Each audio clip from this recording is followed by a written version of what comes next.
Hello, everyone, and welcome back to the Beatles Forever. Today we're starting a new book, and it was written by Paul McCartney's brother, Michael, and it's entitled The Macs. So I'm very anxious to see what we discover in this book, because it is written by the man who lived with Paul McCartney growing up, and he knows him more than anyone else. I also think it'll be neat to find out about Paul's mom and dad, and how they lived during that time, so let's get started. Mike starts off with a brief history of his father. He said that Jim was born July the 7th, 1902, to Joseph and Florence McCartney at Fishguard Street, Everton. It's a poor district of Liverpool and one of the worst slums in England.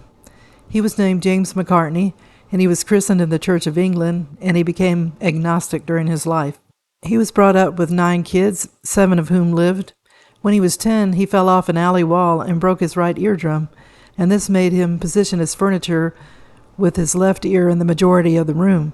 After school, SKEWL, the McCartney kids would go to St. Margaret's communal baths, where they would all have a good wash and a scrub, because nobody had a bath in their home, not even the posh houses, and when they got clean, they went for a swim. Times were tough in working-class Liverpool, and Jim worked at the Theatre Royal, Everton, for extra cash. Mike said that Jim could only whistle through his teeth, and he was a whistler around the McCartney house, and he earned the nickname of Duzzy, D-U-Z-Z-Y, as in Does He Whistle. When he was 14, he was employed by A. Haney and Company, cotton merchants, and Jim started as a sample boy. In Haney's, he earned 6 shillings a week. In 1930, after 14 years of working there, he was made cotton salesman, and he started making £5 a week. And while he rested in between cotton ships, unloading on the River Mersey, he became a house gardener to the cotton bosses over the water. It was in the posh district of Heswell, Cheshire, and this started his lifelong love of gardening. Mike said his dad had a hobby of betting. He didn't know when to stop. One day he thought that his mum, Flo, needed a vacation. He thought the quickest way to get the money was to go to the race course.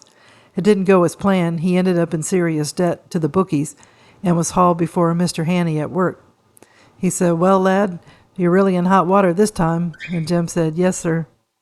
And the boss asked him why he gambled so much. Jim said, "Well, sir, it was to see me mum on her holidays. She hasn't had one for years, and she needs to get away." This impressed the boss, so he paid off Jim's debt, and he sent Flo on a tour of Devon. It was on one condition, that Dad would pay back the money as soon as possible. Mike said his father agreed, and for the next 12 months, he walked 5 or 6 miles from his house to go to work to save on the train fare. He also smoked wood hinds instead of Caston or Player cigarettes. Jim had a love of music, and Jim's father, Joe, encouraged him. He taught himself chords on the second-hand Nems piano given to the Macs during World War I, and he formed the Mask Makers. They would wear black highwayman masks, but one night their masks melted on their faces. Then they changed the name of the band to Jim Mac's Band. They did ragtime songs, and Mike said that Jim even wrote his own compositions. He wrote the song Eloise at this time. It was during World War II that Jim met Mary Mahin. She was a nursing sister at Walton Hospital. She was staying with Jim's sister, Jen, and her new husband, Harry Harris. Jim bumped into her at McCartney's 11 Scargreen Avenue home, and because of a sudden air raid blitz, they had to stay the night together downstairs, and they fell in love. Now Mike talks about his mom. She was born Mary Patricia Mohin, September 29, 1909, to Owen and Mary Teresa Mohin, at number 2, 3rd Avenue, Fazakerley, Liverpool. She was christened a Catholic along with her older brother Wilf. Younger sister Agnes, she died at 2. Younger brother Bill, and the baby who died with her mother in January 1919. When Owen remarried, Mike's mom had a stepbrother and sister named Jack and Vera. Mary wasn't a strict Catholic, but she stayed loyal to the faith until the end. Mary couldn't accept her stepmother, Rose Mohin, and at age 13 she moved to her Danner relatives in their Litherland Chandler shop. At 14 she entered into nursing at Elder Hay and then Walton Hospital. She was a devoted nurse, and at 24 she became a sister, and at 31 she met and fell in love and married Jim. And Jim was 39 when they got married at St. Swithin's Roman Catholic Chapel, Gill Moss, Liverpool, April 15, 1941, and they moved to furnished rooms in Sunbury Road, Anfield.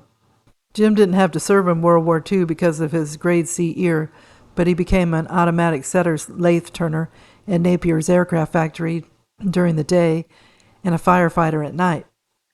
They couldn't do sing-alongs at this time because the piano was stuffed with sandbags. Mary gave up nursing at Walton Hospital to have her first child. So this is the birth of Paul McCartney. Paul was born on June the 18th, 1942 in a private ward of Walton, Liverpool, and he was born James Paul McCartney.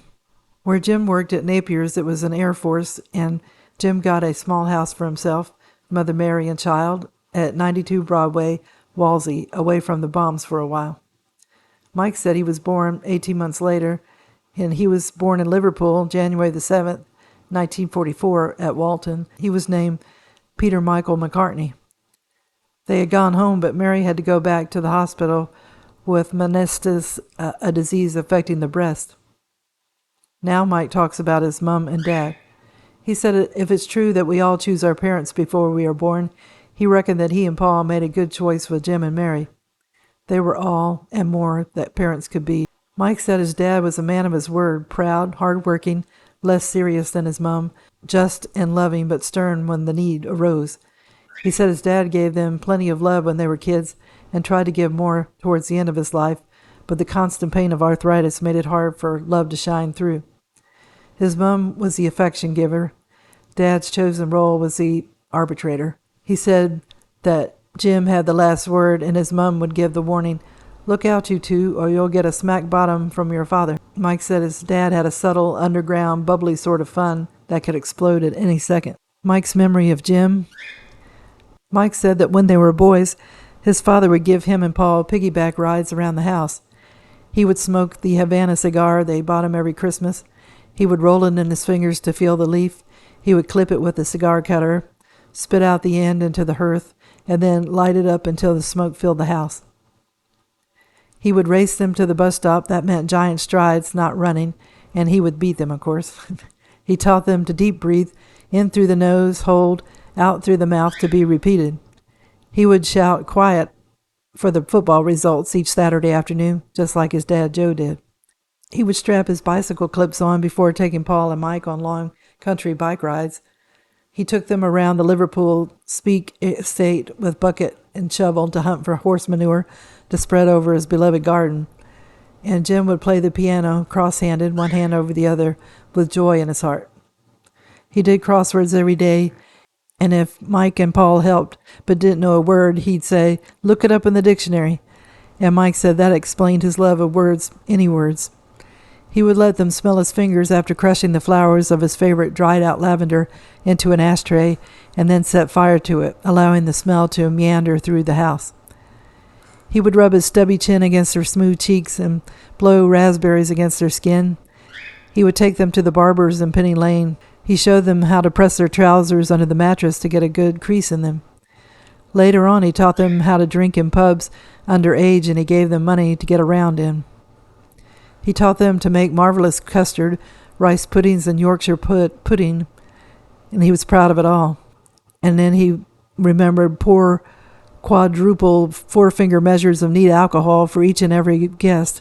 Mike remembered that he would tip the toll man who collected the money to get under the Mersey by car. Mike said Dad's biggest personal predicament came after Mum's death. He had to decide whether to be a father or mother to his two growing lads. One was a teenager. But in the end, he decided to be both. It was hard because he was used to being the man in the house. Mike said he did an amazing job, and that he and Paul gave their dad very little help and a lot of cheek during that time. But Jim just bit his lip and carried on day after day and night after lonely night. Mike said he could have cracked up, got drunk, beat us up, brought women home. He was justified to, but he soldiered on until they were big enough to fend for themselves. And now Mike remembers Mary. He said Mum was his love, probably because he was the youngest, maybe because he was a holy little lad, and they had the same temperament. Up until her death, he identified more with her, and Paul more with his dad. Physical looks, Mike said he looked like his mother, and Paul and Jim looked alike. They looked like McCartneys. Mike said he needed Mum more than Dad. Paul tended to be more independent. Mike said since his mum's death, he stored most of her memories in a private sealed box in his heart. But every now and then, the lid flies open and beautiful pictures come pouring out. He remembered helping in the kitchen by slowly stirring cake mixture in a giant bowl with a wooden spoon before licking the spoon and bowl clean of the sweet dough. Mike would guide wet clothes through the mangle while Mom turned the two-finger crunching rolling pin mangles, and he remembered her sneaking them first cuts of a hot Sunday joint before serving the main meal onto the plate, of pushing meat down into the mincer and withdrawing little pink fingers just before they became mincemeat. He remembered waiting, mouth-watering, for hot scones from the oven, the feel of thick melting butter and the hot scones and hungry mouths. Mike remembered playing chips with Paul in the bath, being flannel, scrubbed, and pumice stone when the dirt was ingrained, and then lifted out and towel-dried as only mums and dads could do. He remembered her buttoning their shirts, tying shoelaces, going to the dreaded dentist, and Mum bought him a brown lead toy cart horse to take away the pain, of having Vicks rubbed on their chests when they had a cold, of Mum flickering the thermometer, professionally putting it under his tongue, and then take a wrist pulse. He remembered feeling her concern and love for their illness through the walls, round corners, and upstairs, of swaying to and fro on the Singer sewing machine's carved steel foot pedal while Mom sewed above. He remembered resting his head on her lap while listening to the radio at the end of the day. Then he remembered being tucked into freshly aired beds and cuddling down with cold feet touching hot rubber water bottles. "I want the orange one. No, I want the orange one. You had it last night." Of being kissed goodnight on the lips and then "God bless" from the door. All lights went out but the landing light in case of the boogeyman. Later in life, they took her for granted, as most kids approaching puberty probably do. Mike said he would overlove her. Sometimes his love came out as aggression. He said one time he got her so upset she boiled over and chased him upstairs in their 24-land house. He said she never lost her temper. He thought he must have said something terrible to her. He locked himself in the bathroom until she cooled down. And one afternoon, just before she died, he caught her upstairs in his parents' bedroom crying to herself. She was holding a crucifix and a picture of one of her Catholic priest relatives. He asked her what was wrong with her, and she said, "Nothing, love." She was a nurse, so she guessed what was wrong with her. It was confirmed later that she had cancer of the breast, and within a month she was dead. It was that quick. Mike said that just writing that brought tears trickling down his nose onto the paper. He said we McCartneys always did have our bladders too near our eyes. He said her death affected them more than they would ever know, without knowing what a soul was until her death touched it, reaching right down to the bottom of his heart. Mike said he was 12 and Paul was just 14. He said right before and after his mother's death, he had a reoccurring nightmare of his mother being on a bus platform with her hands outstretched, and Mike was running for the bus. He said his legs were moving like lightning. He said he could run on forever, but he stayed on the same spot, just out of reach of her hand. Before she died, she received the last rites and allowed the Catholic head of the clinic where she worked to tie rosary beads around her wrist, and admitted to Brother Bill's wife, Annie Dill, "I would have liked to have seen the boys growing up." So I'm going to stop the video here. I've been anxious to start reading the book, The Macs, because I felt that Paul had a great family, and from what we've learned so far, the family was close and loved each other. I enjoyed learning about Paul and Mike's parents, and I feel the same way about my parents as he does about his. I think the older one gets, the more one realizes how great their parents are, and I created my own memories that took about 2 years to make, and then I gave each of my siblings a copy of it.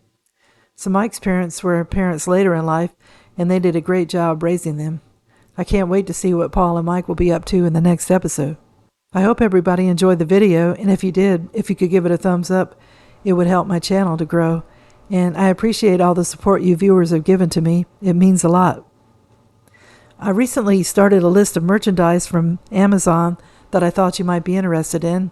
If you go to the descriptions and click a link, it takes you to the Amazon page. And if you purchase it, I get a small commission that's of no extra cost to you. And whenever I see items I think you might be interested in, I'll put that in the description part of my video.